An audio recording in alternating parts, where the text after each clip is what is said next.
In return, I'd stolen from them. You need to find Penn. You need to make sure he's safe. The mantra I'd repeated to myself for the past week washed away my doubt. I could still see Penn and the fear in his dark eyes as they pulled him away from me. I always saw the same thing, whether my eyes were opened or closed, whether I was alone or someone was speaking directly to me. I could not see his face, the worry, the fear, the sadness. Sometimes I wanted to rub my fists into my eyes to make it go away. But in this moment, I clung to it. I held still, waiting for the woman to round the corner before I stepped behind the desk. On the top shelf was a row of books. They weren't the kind Penn's little sister Ruby had on her bookshelf, ones filled with stories of cursed kings and clever heroes. Most of these were marked along the spine with a common word.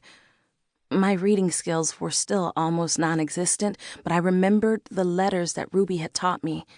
I could still feel the sound of them inside my mouth, as if they'd left a residue there, and I knew that if I stared at these words long enough, they would start to turn into something, even if that thing was only the leftover taste of hope. It had taken me a day or so to figure out what it spelled. At night, I traced the letters on my palm, trying to sound it out. C-A-N-A-D-A.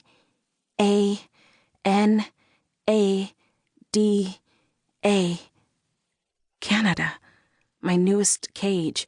But if I was lucky, it might also spell my passage back. I plucked the smallest book off the shelf and quickly flipped through it. Yes, some of the pages were packed dense with words, but the first few were covered with the thin colored lines of a map. They weren't the same as the one Penn had looked at when we drove from Connecticut to the border, but they had to be similar. Down the hall, a door slammed. I quickly slipped the little book into the back pocket of my jeans, pulling my t-shirt down over the top of it, and hurried toward the common room. It wasn't the television show that I noticed when I walked in. It was the girls. The blue light still flickered across their faces, but instead of sitting side by side on the couch with a dazed expression, they now kneeled in front of the television, so close that they could reach their fingers out and touch it. None of them turned to face me when I walked in. I stared at the screen, trying to figure out what could possibly hold their attention this way. The camera showed a crowd of reporters standing in front of a small stage. Atop it, a podium was filled with microphones.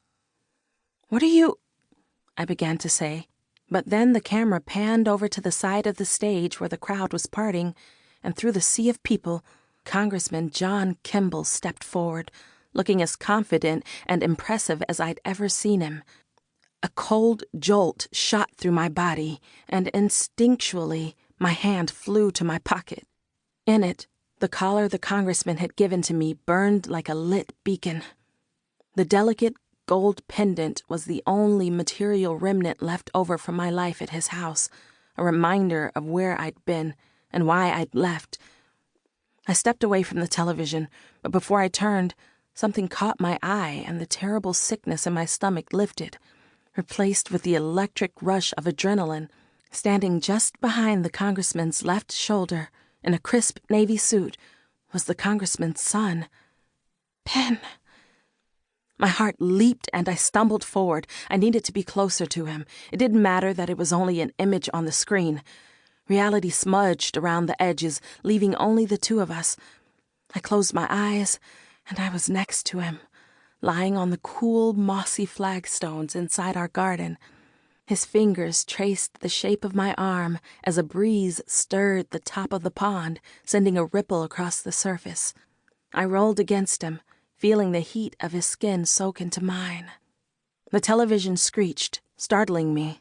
I blinked at the screen, at the sight of the sound crew adjusting the microphones. Once they finished, the congressman took his place behind the podium.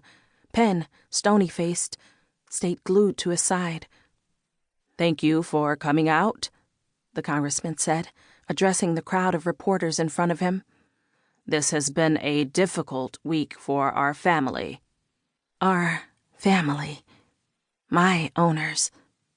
He sighed and glanced to the side of the stage where the rest of his family stood. My attention had been so consumed with Penn that I hadn't even noticed.